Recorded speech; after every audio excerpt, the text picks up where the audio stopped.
এক বিশাল বনে অনেক প্রাণী সুখে থাকত।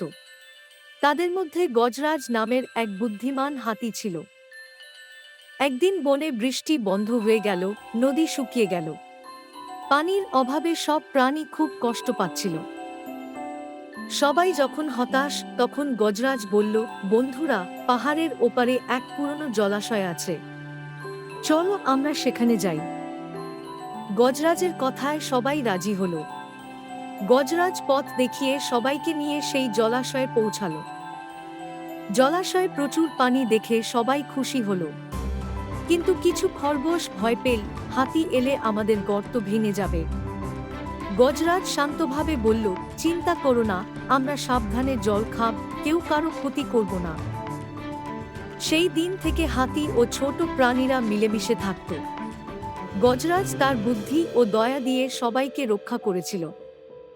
মনে রেখো, বুদ্ধি আর একটা থাকলে বড় সমস্যাও সহজে সমাধান করা যায়।